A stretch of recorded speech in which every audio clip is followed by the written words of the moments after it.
good people don't smoke marijuana. I've known Larry for a long time. Quiet, numbskulls, I'm broadcasting. The medical marijuana. The medical marijuana.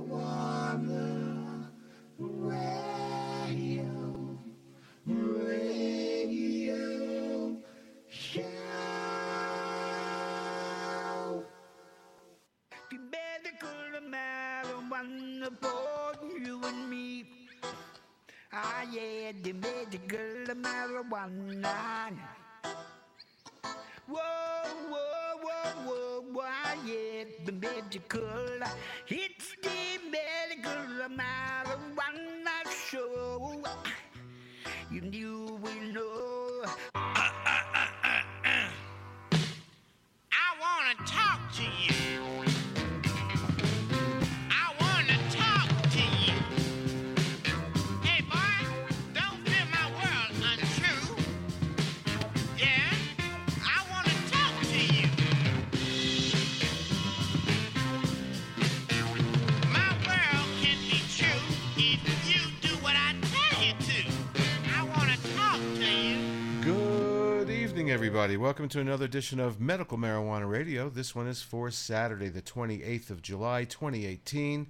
I'm your host, Larry Love, and we're here every week to bring you the latest information on the fight for the use of cannabis and hemp for medical use, and as far as cannabis and THC is concerned, recreational use as well as medical. And there was a landmark agreement made this week between the state of Wisconsin and the tribes in Wisconsin. And this means a lot to the people of Wisconsin and other tribes in other states as well. We're going to be talking with Garrett Davey. Garrett is an attorney with McAllister, Garfield in Denver, Colorado. They were involved very heavily in this landmark agreement, and we're going to explain all of that in just a little bit. That'll be the second part of the show. But first, as always, I've got news for you. And once again, Jeff Sessions, he's got to put out every week, he's got to put out his little message to us. Mr. Sessions, as you know, marijuana becoming a big thing in Massachusetts, all new avenues opening up. What are your personal feelings about federal enforcement of federal laws involving pot, even as it's legalized here in Massachusetts? Well, we'll enforce the federal law. I mean, the federal law remains the law of the United States. Personally, my view is that the American Republic will not be better if there are marijuana sales on every street corner. But states have a right to set their own laws and will do so. And we will follow the federal law. So what he's really saying is he's going to follow federal law as it exists currently. Okay, that's not to say they're not going to change, scheduling and so forth, which they sort of have to do because of the GW pharmaceutical acceptance of Epidiolex as a drug. So I hear what he's saying. At the same time, a new bill is calling for research where cannabis is legal. Talk of marijuana continues to light up across America, including on Capitol Hill. Our bill would authorize a nonpartisan, evidence-based report that analyzes current marijuana policies across the country and their effects on our communities. Those who back the Bipartisan Marijuana Data Collection Act say it would remove the politics from studying marijuana by commissioning the National Academy of Sciences to issue biannual reports. But beyond a shared desire for more research, opposing sides still disagree on the bill's intent. It's very evident that it was written by people who very highly favor legalization and think it's a foregone conclusion. We're simply looking at the impact that legalization has on the economy, on crime rates, on housing prices, on everything that it could possibly have an impact on. I'm not sure how that is biased. Will Jones, with Smart Approaches to Marijuana, says his organization doesn't think smoking weed should send you to jail, but they do think legalizing it would create a commercial industry backed by the law that could take advantage of vulnerable users. But Eric Altieri of the National Organization for the Reform of Marijuana Laws says proper oversight through research and legalization is exactly what's needed to embrace marijuana more responsibly. The Data Collection Act is one of at least 2 bipartisan bills in the House and Senate that looks to reform how marijuana is handled in America. More states are deciding on their own to legalize or not, but the national debate continues over whether cannabis should still be treated like an equivalent to cocaine. To say that industry is the answer to that, we think that's another extreme. As long as you don't provide a legal, regulated outlet, there will be people that will take advantage of that situation. In Washington, Taylor Popolars, Spectrum News. In Washington, that's all where the bills are being made, and I'm glad they are trying to pass this. We need the research, and there's certainly plenty of research involved all over the country, not the country, some in the country, but all over the world, Israel, Spain, the Netherlands. We should be using that research and studying that as well. So let's move over to Texas. Texas has a very strange medical cannabis, or not even cannabis. I'm not sure what kind of a bill they have there. I think it's CBD only, yet they're busting CBD stores. So new ads aim to change the perception of medical marijuana in rural Texas. Ahead of the 2018 midterm elections, Texans will be seeing and hearing a barrage of political ads. But for some rural Texans, they'll also be seeing a very different kind of ad. TPR's Ryan Poppy has a story. When you first see a man pop up on screen in a cowboy hat, you usually don't expect him to say this. Medical cannabis isn't legal for most Texans, and that's just not right. As he talks, clips show the unnamed man fixing a tractor and doing chores on his country homestead. He describes his struggles to treat work-related injuries before discovering cannabis. It's important to understand that it really is a medicine. It's a plant-based medicine. I like to work outside. I like to be outdoors. I want to hunt. I want to fish. I like to be out on the farm. It truly improved my quality of life. Right now in Texas, only a person suffering from intractable epilepsy can be prescribed cannabidiol, or CBD oil, with the recommendations from 2 doctors. The ads are produced by a group called the Foundation for an Informed Texas. Executive Director Jax Finkel says they want those laws expanded. So we're working on an education campaign focused on rural Texas so that we can go to people in rural areas and make sure that they understand what kind of program we have in Texas, and then understand a little bit more about what medical cannabis really is. Finkel says they're trying to ease negative attitudes towards medical marijuana to get people talking about it before the 2019 legislative session, and this ad is just the beginning. We're currently working on building up to do a media buy through cable, mostly cable, and then ultimately when we start doing the town hall, we want to do some banner ads. But changing minds won't be easy, and Jackson County Sheriff A.J. Louderback says that's a good thing. He lives near Edna, a community northeast of Victoria with a population just shy of 6,000 people. Marijuana addictions are very real and something that law enforcement, for sure for Texas sheriffs, we stand against that. This is not an answer for Texas. He's also the legislative director for the Sheriff's Association of Texas, a group made up of mostly rural county sheriffs.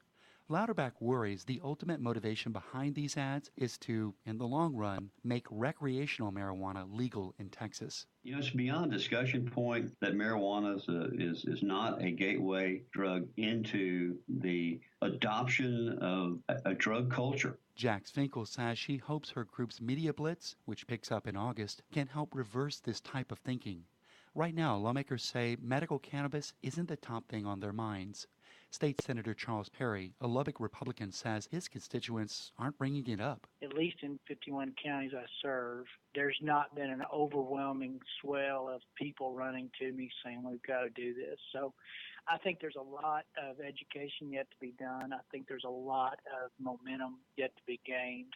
Perry says personally he's on the fence about expanding the state's medical marijuana program. He'd like to see more research, but realistically in 2019, Budget's going to be the biggest issue, and then you throw in Harvey, affected and impacted areas, specifically in school districts. We've got some real infrastructure issues to at least present and deal with, so I don't see there's a lot of room for this particular item. Still, Jax Finkel and her Foundation for Informed Texas are undeterred. She hopes her group's campaign will at least help some Texans start to consider the role marijuana could play in terms of their medical care. Ryan Poppy, Texas Public Radio News. So at the same time that they're advertising and trying to educate people about the use of CBD there, this is what's happening in Austin. After a raid of the Green Gorilla vape shop in Amarillo, its lawyer tells us all of its CBD oils were confiscated. This all happened Monday, and it leaves the store with a lot of unanswered questions. ABC 7's Jayla Washington joins us now live in studio with what we know so far. Jayla? Well, Amarillo's Drug Enforcement Administration hasn't been cleared to talk specifics with us, but APD confirms the raid and says its narcotics unit helped. CBD oils come from a cannabis plant, but doctors say it can have health benefits. Texas law says it's legal for shops to sell CBD oil as long as there aren't certain substances in it like THC. THC is the most active ingredient in marijuana that gets someone high. Ryan Brown, who is representing Green Gorilla, tells us the lab results from Green Roads, which sells oils to Green Gorilla, doesn't have any illegal substances in the product. Brown says along with taking CBD oils during the raid, $170,000 has also been confiscated. There's people that here need this for medication, and I think that it's wrong, and I think that we're fighting the good fight here because the law is bad on this with THC, let alone messing with someone that's got zero THC and some CBD oil. Now, the DA hasn't commented on their investigation as it's still ongoing. We'll be sure to follow what's going on closely, bringing you the latest as it comes. Still, CBD places being busted for CBD with no THC in it, or hopefully, they're not using CBD that's above 3%. That's for sure. But at the same time, there's other places like Lexington, Kentucky, where a cafe just is now putting hemp, CBD, in coffee. Here's this report. Andrea, this is a product you can buy in a store, and in one place we found you can buy it in your coffee. Producers of hemp oil say the benefits are big. Adding it to your food is just one way to experience those benefits. We take a look in a story that's new this morning.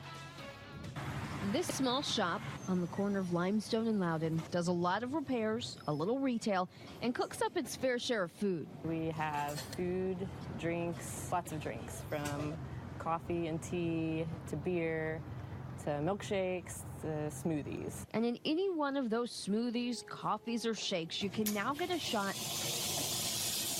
of CBD. CBD is a naturally occurring compound within the cannabis sativa plants, specifically the hemp varieties, so the non-intoxicating varieties. It's hemp oil. Adrian Polinick got a permit to grow and produce it in 2014. A hemp advocate from the start, Polinick wanted more than anything to find a cure for her son's epilepsy. Since then, her family's found there's even more benefits to the plant. It ranges anywhere from anxiety relief to anti-inflammatory to seizure relief.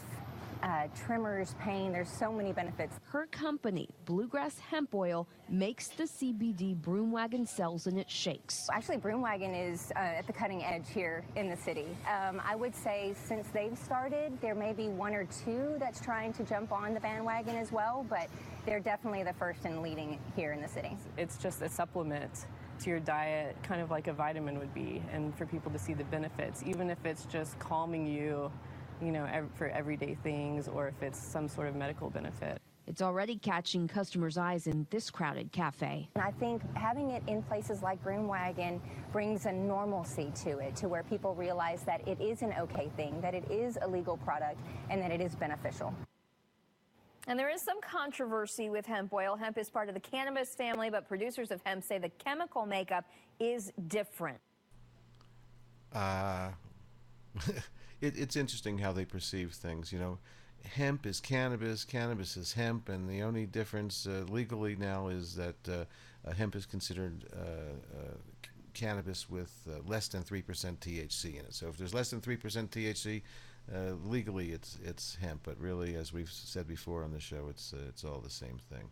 And obviously, when the laws allow it, I'm sure Starbucks is going to be giving you a shot of CBD with all of theirs as well.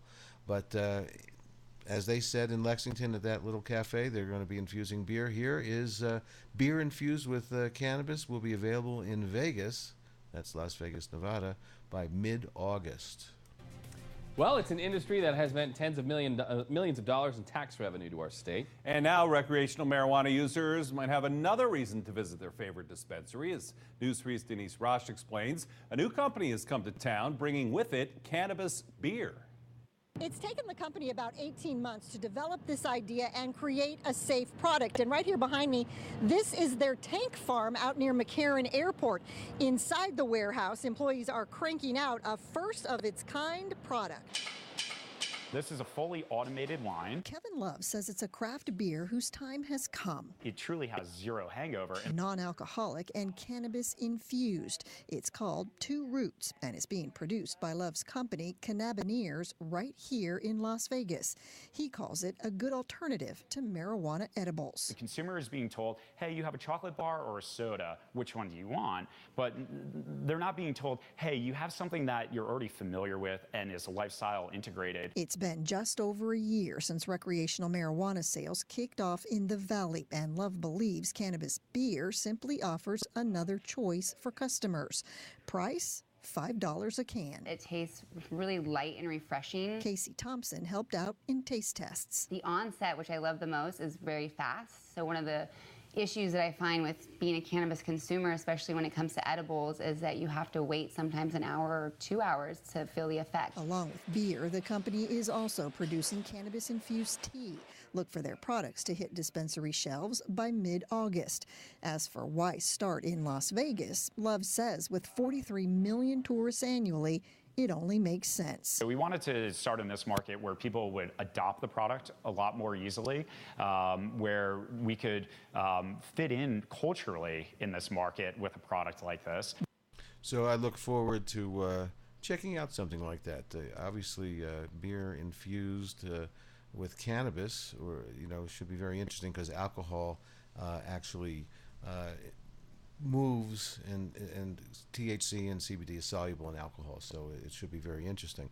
However, I understand some places are going to be making a beer without alcohol, but with the cannabis in it. So, all right, let's move over to Arizona with a piece of news that's not great news. Regulators in Arizona are investigating a medical marijuana grow over a chemical spill. And of course, it affects the people that work there as well. So we have to be careful. Here's this report from Arizona. In the small town of Snowflake, one business looms large. Copper State Farms is a 40-acre greenhouse and one of the largest medical marijuana grows in the country. But some former employees say working there made them sick. When it first happened, I became very nauseous. And my eyes started burning, and I didn't know why. Cara Bracken says she was one of the 16 employees who went to the ER for a checkup after a container of chemicals toppled over June 6th. She quit this month. My eyes were almost swollen shut, and I was really nauseous and really dizzy, and I was sick for a good solid 5 days. And then for about 3 weeks, I've been having dizzy spells. The chemical is an acid cleaner called Strip It. The manufacturer warns it's toxic if you breathe it in and may be fatal if absorbed through the skin. The chemicals, the procedures, the soils that we use are standard in greenhouse facilities no matter what you're growing. Douglas Cole is with Copper State Farms. He says no one was admitted to the hospital and the chemicals were cleaned up quickly. It was washed down. This is a fertilizer room that was built for that purpose. Gotcha. So it was washed into the drain. It was washed into a drain that does not go into the sewer. Still, a current employee says the Department of Environmental Quality collected ground samples.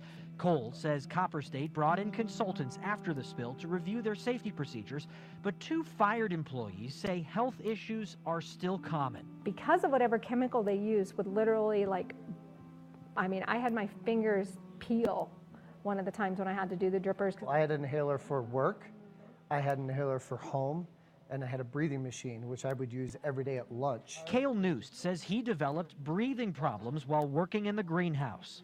Do you see a lot of people with inhalers and breathing problems? Yes, yes. Noost has hired an attorney. I had such trouble breathing. Even I bought my own mask and everything else, paid for it myself, and I still had to go home at lunch and do a breathing treatment just so I could go work the afternoon. Cole says he's not aware of widespread breathing problems, but suggested it could be an allergic reaction to the marijuana itself. All kinds of various organic materials in a greenhouse. The 3 former employees we spoke with say the problems stem from a lack of safety equipment and training. Was the company giving safety training? No. There was no safety. There was no training. A study on marijuana workers in Colorado concluded there is an imminent need to establish formal health and safety training across the industry after almost half of the workers polled reported little to no training at all. Here in Arizona, federal records show Copper State is the 3rd cannabis grow facility to be investigated for a health or safety complaint since 2016. One grow was fined for a violation involving breathing masks. Both ADEQ and the state equivalent of OSHA inspected Copper State after our visit. We welcome our regulatory agencies to come in and tell us any suggestions they may have, and we will implement that. Copper State has become the largest private sector employer in Snowflake. Employees say it has some of the best wages in town, starting at $15 an hour. And ironically, they say that makes the problems worse. They hold it over. You make more than teachers.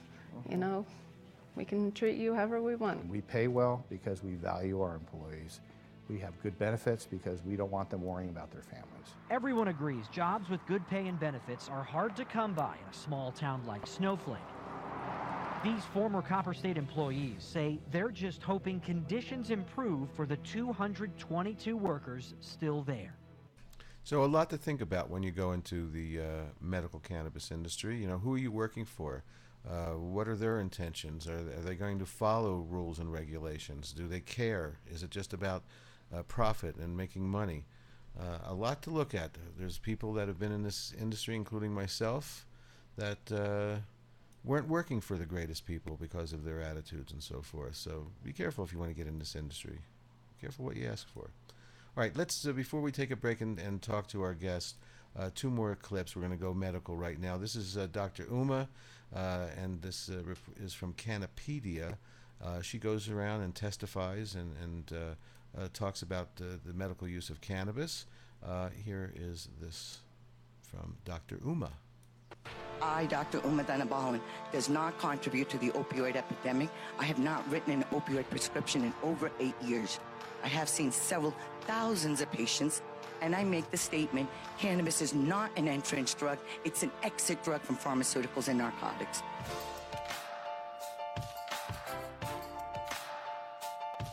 I knew nothing about a system known as the endocannabinoid system. In all my years of education, I had never learned about it, and to this day, only 15% of the medical schools even teach it. I say that system is life.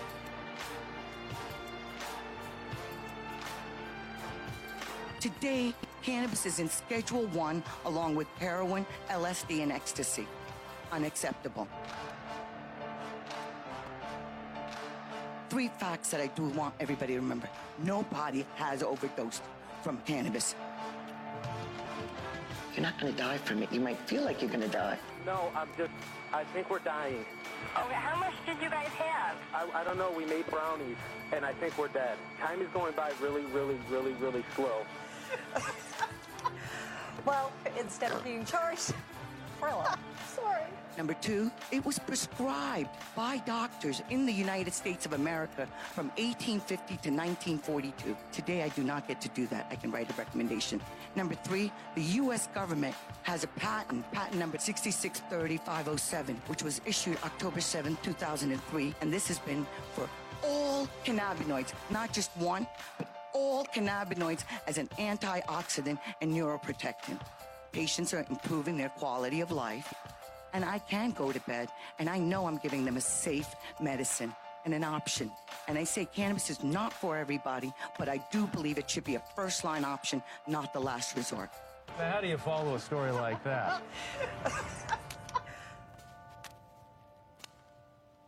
Okay, so that's Dr. Uma. I don't think she always testifies with music in back of her, though. That was a piece from Canopedia.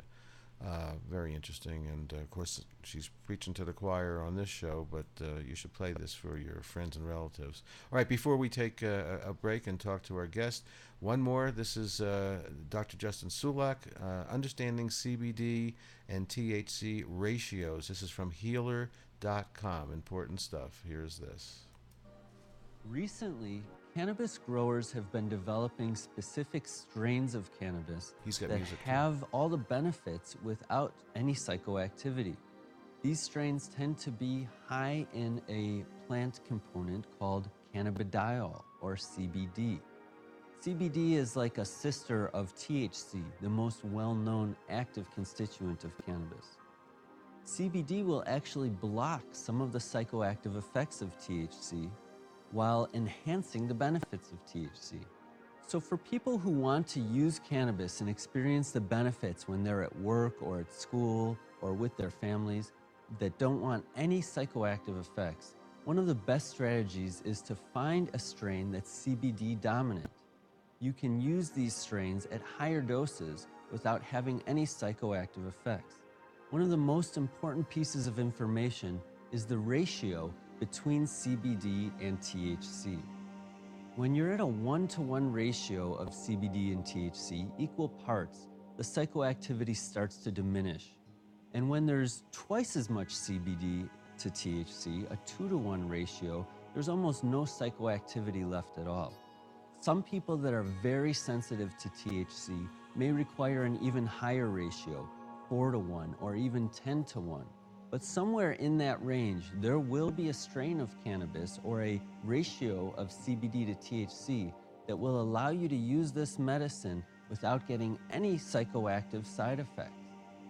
The different strains of cannabis have a wide variety of names. What's most important if you're looking for a strain that's CBD dominant is to ask if it's been laboratory tested for its potency. You want to look at those test results and see what's the ratio of CBD to THC. Don't just go by the name of the strain. Very interesting information about the ratios and how it affects you psychoactively. We'll be right back with Garrett Davey with McAllister Garfield. We're going to talk about this landmark agreement between the tribes and the state of Wisconsin. We'll be right back. It's all about the 420 MMJ Radio.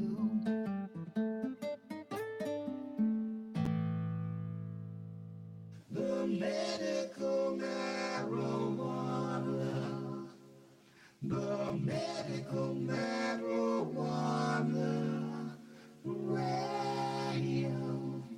Radio show.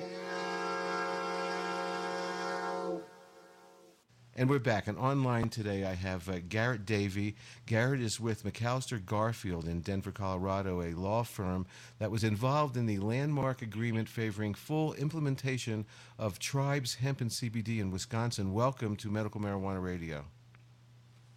Hi, thank you for having me, Larry. So this seems landmark, and the headline says landmark. Tell me why it is. How did this come about?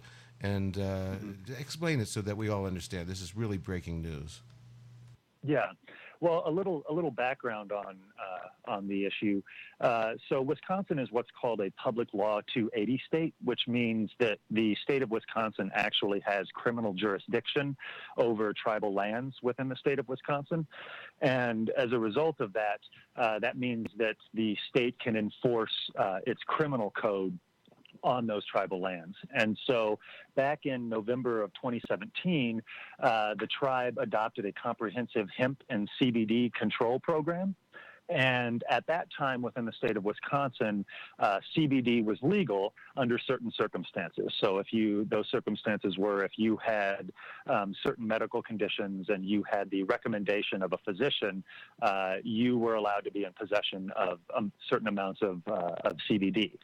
And the tribe, when it passed the ordinance, they passed that ordinance around for a voluntary vetting procedure. So we sent that to the state AG, Brad Schimmel, We also sent that to the state governor, Scott Walker, as well as the U.S. Attorney's Office there in the Western District of Wisconsin, and basically said, this doesn't interfere with the state criminal code. It sort of mirrors the state's legalization of CBD. Tell us what you think is wrong with this, and we'd like to move forward with it. And the state AG threatened criminal prosecution if the tribe went ahead with the implementation of its ordinance. And everything really changed in December of 2017 when Wisconsin legalized hemp, which meant that not just CBD, but even cultivation, processing, transportation, sale of hemp products within the state of Wisconsin were legalized. And so under Public Law 280, while the state has criminal jurisdiction over tribal lands, they don't have what's called civil regulatory authority over tribal lands, which means that if the state regulates certain conduct, then they can't enforce or interfere with the tribe's regulation of basically similar conduct. So once that, go ahead. I just wanted to, well, I had a question in my head. How does the federal governing of tribes' lands and what goes on, how does that work into this? Well, so Public Law 280 was passed by Congress back in the 1930s, and what it did was it actually ceded federal jurisdiction in terms of criminal jurisdiction over those tribal lands to the state. So the federal government basically said, states, you have the power to enforce criminal law in these jurisdictions, and we don't have the power or the authority to enforce federal criminal law, such as the Major Crimes Act, within these areas of Indian country. And so as a result of that, we have actually talked to the U.S. Attorney, and it's our position that the U.S. Attorney actually has, and the U.S. government actually has no criminal jurisdiction over tribal lands within Wisconsin, because in the 1930s, Congress actually ceded that to the state of Wisconsin. I see. So basically, this agreement is sort of a commingling of the state's jurisdiction and what the tribes can do. They've come to an agreement, and that agreement is what? So basically, the state said back in February of 2018, the state attorney general continued to threaten criminal prosecution should the tribe move forward with its hemp and CBD ordinance. And so we, of course, this was a disagreement, and we couldn't agree on that. And so we continued to push it, but realized that the only way to really get an answer on this is to go to court. So we sued the state attorney general, and we settled the suit on July 25th of this year. And the state has said that the tribe itself has the authority to fully implement its hemp and CBD program on tribal lands, and that the state will not interfere, and that includes criminal prosecution against any tribal member or tribal owner or the tribe itself with regard to the tribe's ordinance. So what kind of products will the tribe be able to produce? And then will they be able to supply, let's say, CBD dispensaries or whatever? I don't know what they're going to be called in Wisconsin, but will they be able to supply them across the tribal land demarcation, let's so to speak? Tell me exactly what they're going to be allowed to do. Yeah, so the tribe's plans are actually still kind of fluid at this moment. When the state of Wisconsin, or I guess before the state of Wisconsin passed the hemp law that legalized cultivation and processing of hemp, they were just going to sell CBD right there produce CBD right there on tribal lands and then sell it on tribal lands. Once the state of Wisconsin legalized hemp, the tribe recognized that it may be able to play a larger role in the broader state marketplace, and that includes, purchasing hemp from Wisconsin farmers as opposed to just cultivating it on the reservation. And so the tribe, like I said, the tribe's plans are fluid at this moment, but they would still like to move forward with the production of CBD and the sale of CBD. And yes, they have plans to play in the broader state marketplace. like even possibly opening up their own retail outlets off the tribal land? Is that a possibility? It's a possibility, yes. I mean, at the moment, they're in terms of dispensaries that they would set up. I think that they're looking to set that up there on tribal lands because part of the purpose of this is to help with economic development in the region, not just for the tribe, but the tribe is up in northwestern Wisconsin, Burnett County, and that's an area of high unemployment.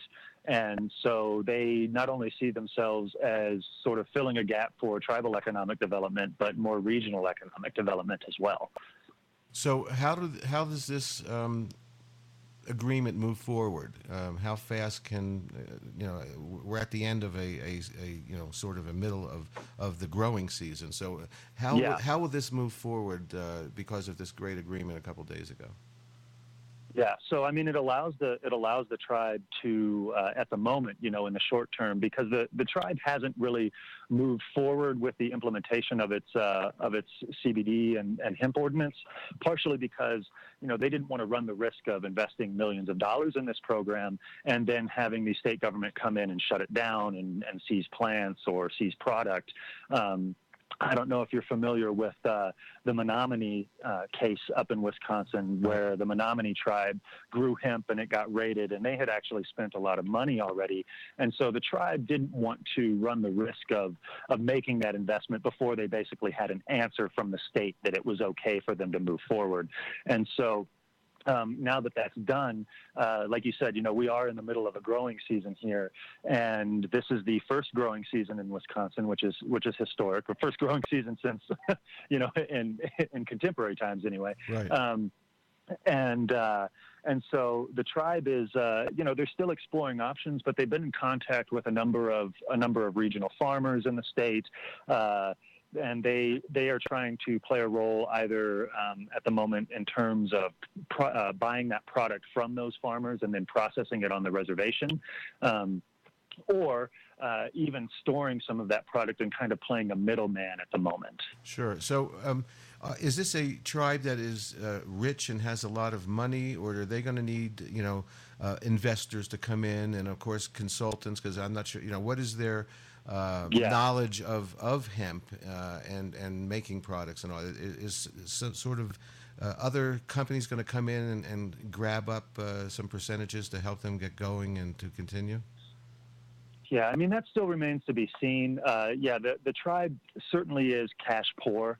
They have a couple of, or I believe they have 2 or 3 casinos actually, but those casinos are struggling at the moment, and they saw this as an opportunity to kind of broaden their economic development portfolio.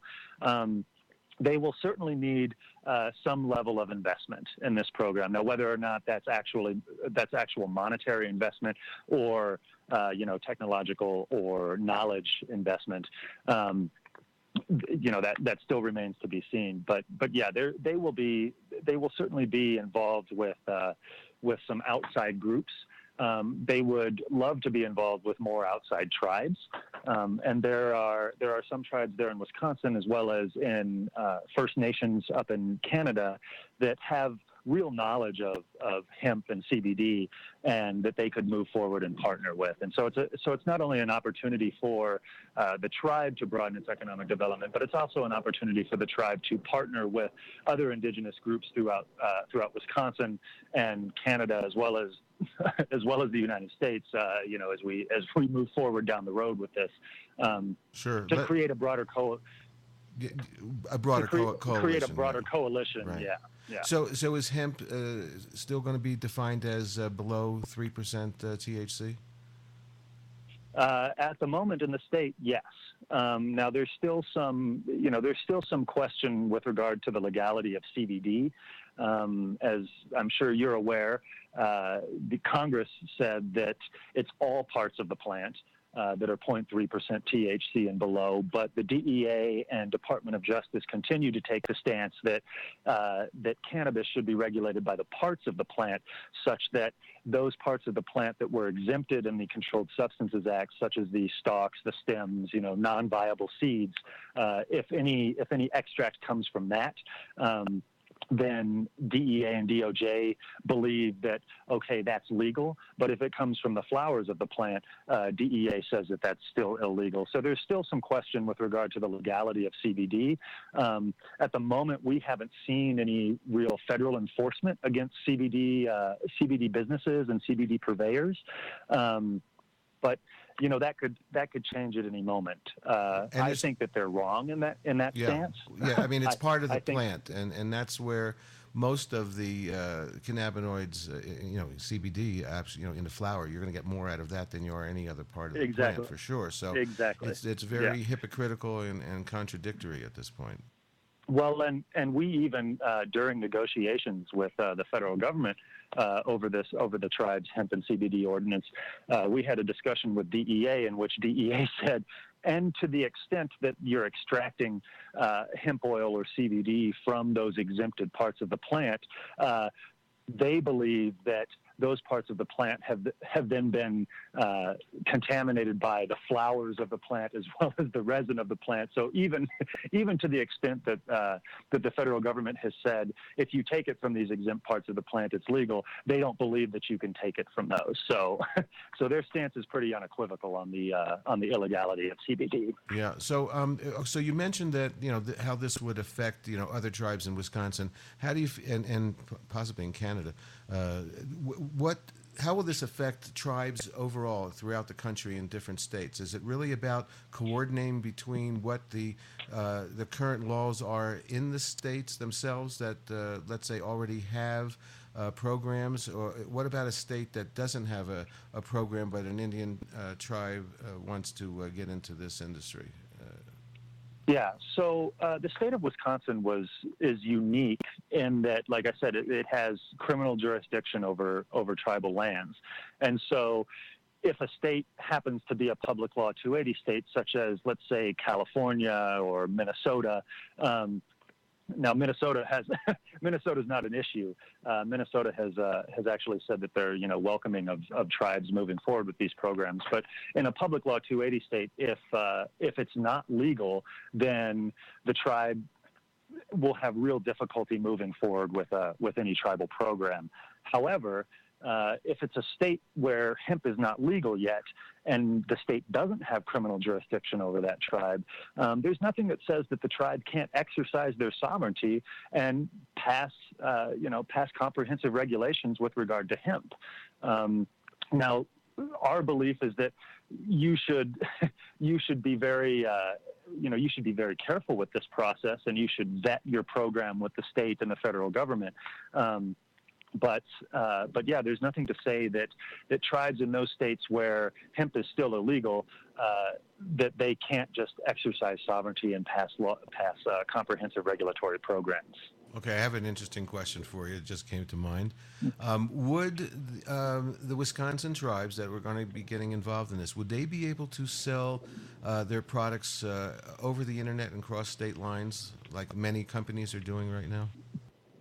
Yeah, I mean that's the plan with St. Croix. They would like to get involved with that, whether or not that's in the short term or eventually. Again, the issue of DOJ, Department of Justice, and DEA's stance on the legality of CBD comes into play here. Now, we have actually had a number of clients who have had their CBD packages seized by the Postal Service.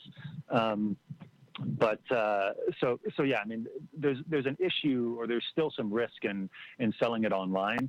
But yeah, there's nothing to say that tribes couldn't move forward with that. And again, I believe that DOJ and DEA's position with regard to CBD legality is totally wrong.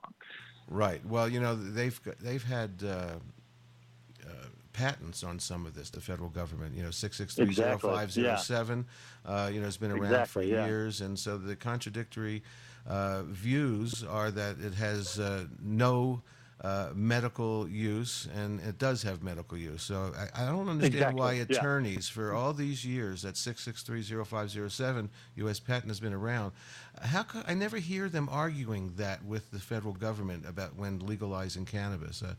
Why can't that particular issue of that patent which the government has had for years. It's the Health and Human Services Department, I think. Why can't that just be the crux of the situation that like deschedules and gets this thing admitted that it's got medical value?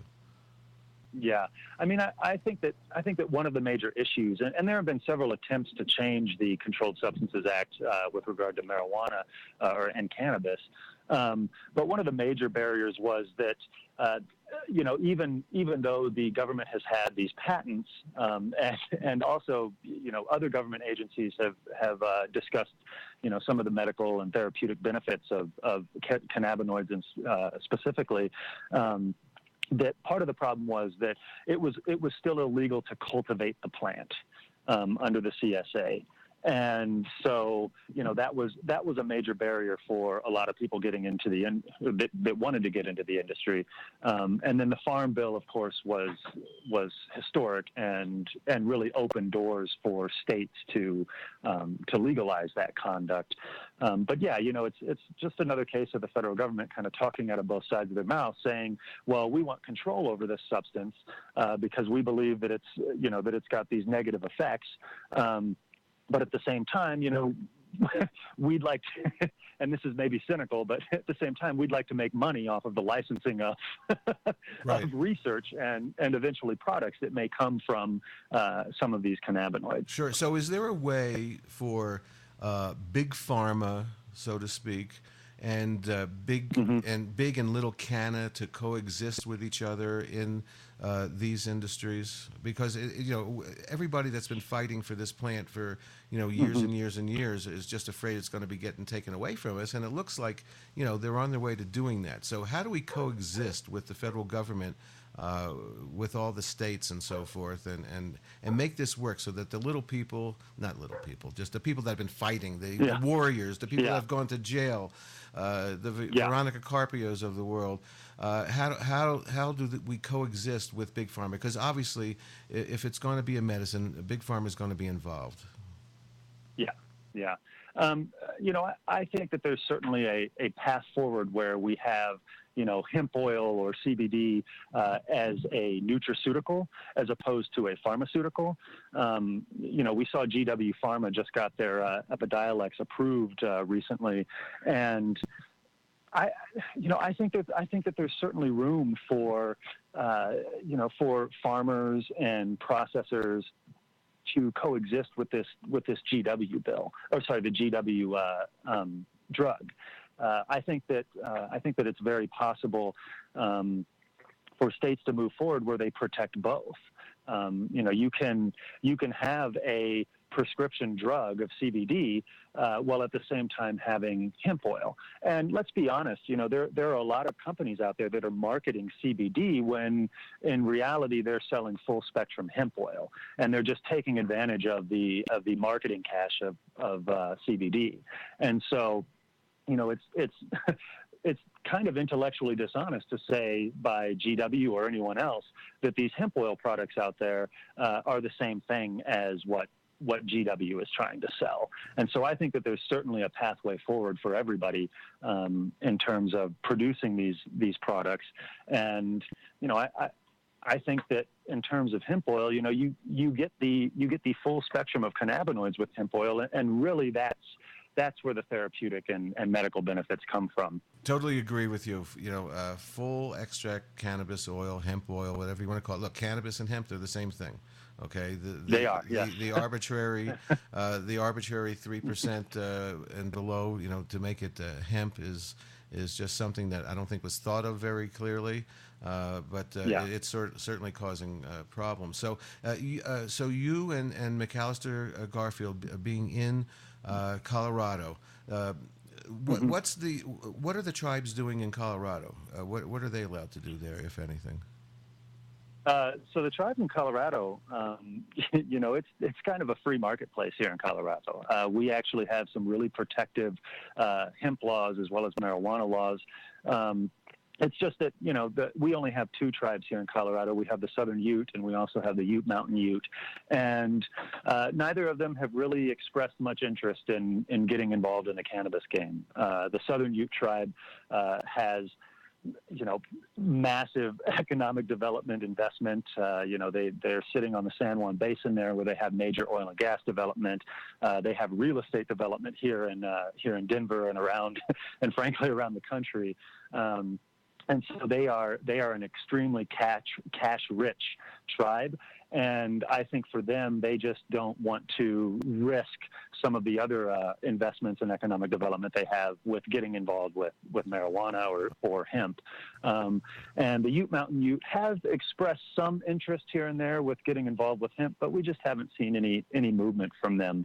And I think the important thing to note here is that ultimately for tribes that are getting involved in the cannabis industry, whether or not that be retail or medical marijuana or hemp, ultimately it's up to them. And they should be free to make choices and exercise their sovereignty that reflects the circumstances that they're facing. And so, any final information that we didn't touch on that you'd like to get out about this landmark agreement, or did we cover it? I mean, I think we covered it pretty comprehensively. I guess the only thing that I would say is that, this is just it's landmark in that it's an opportunity for the tribe to exercise their sovereignty and get involved in a state marketplace where tribes haven't seen parity in treatment with states or private businesses that have been getting involved with the cannabis industry. And how did McAllister, Garfield, and you get involved in Wisconsin? So we actually have, we have offices in California, Colorado, Florida. We're licensed in Oregon, and we kind of have broad reach across the country and our thumb on all cannabis issues. And we also have, so I'm a part with Brad Bartlett, who was at the top of that press release. We're both part of the firm's Tribal Cannabis Law Group, and we kind of operate all over the country with various tribes who are trying to get involved with the industry, and whether or not that's that's from a tribal standpoint, or tribes are looking for outside investment to get involved, or even outside businesses are looking to launch, private non-tribal businesses are looking to launch, say, like joint ventures or partnerships with tribes.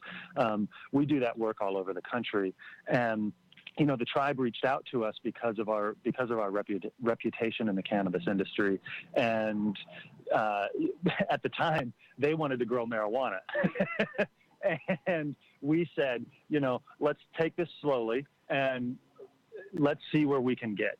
And unfortunately, within the state of Wisconsin, marijuana is illegal, and because the state of Wisconsin has criminal jurisdiction over the tribe, we found CBD. We analyzed state law and looked at CBD and said, this is a pathway forward. And then, in the midst of all of this, like I said earlier, they passed they legalized hemp, and so that kind of opened the doors even wider.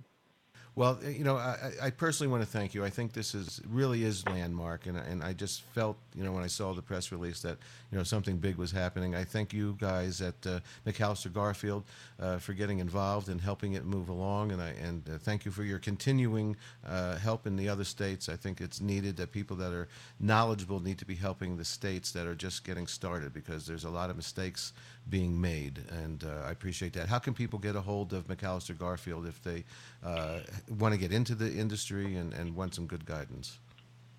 Yeah, they can find us online. We're at www.mcallistergarfield.com, and all our contact information is there. Thank you very much. And we're talking with Garrett Davey. Thank you for explaining all this. It just happened. Thank you, Larry. My pleasure. And I hope to have you back again if you have anything that you need to announce in the future, or any landmark breaking news. Please get in touch with us. And I appreciate your time today. So we'll be right back after this.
coming. I know, change has gotta come. Oh, yes, it is. There's a time I will go to my brother. Oh, I've asked my brother, will you help me? Oh, he turned me down, and then I asked my dear mother. Oh, I said, mother, I'm down on my knees. It's been a time that I thought, Lord, this will last very long. Oh, somehow I thought I was still able to try to carry on. It's been a long time coming, but I know a change is gonna come. Oh, yes, it is.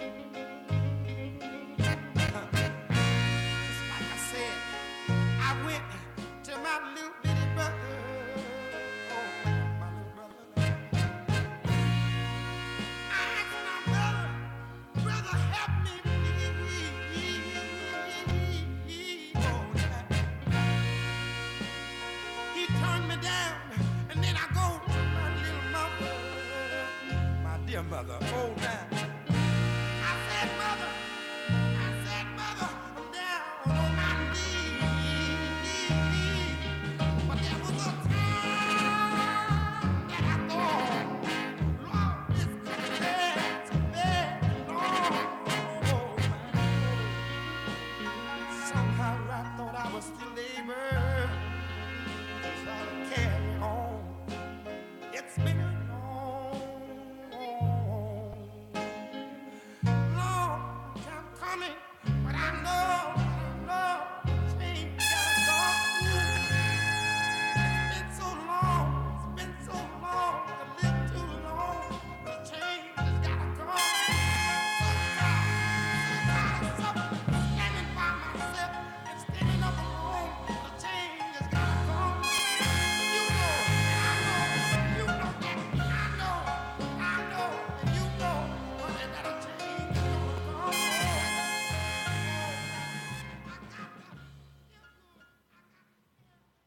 The medical marijuana.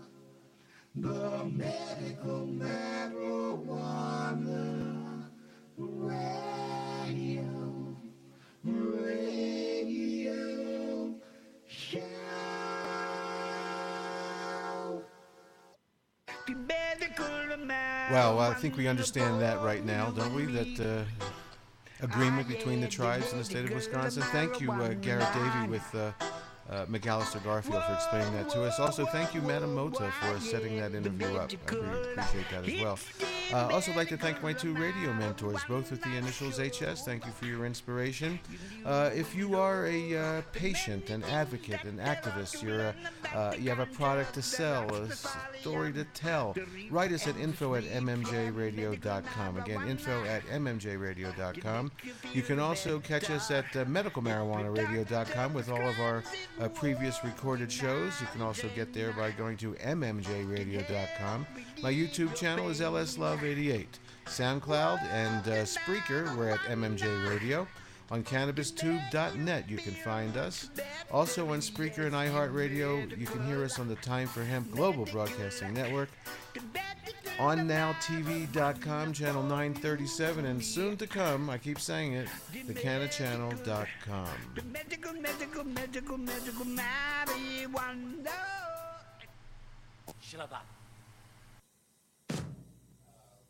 Shalom.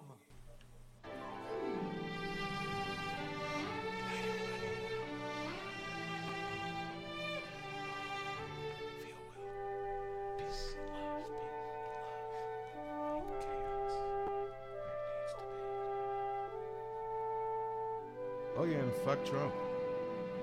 Over and over.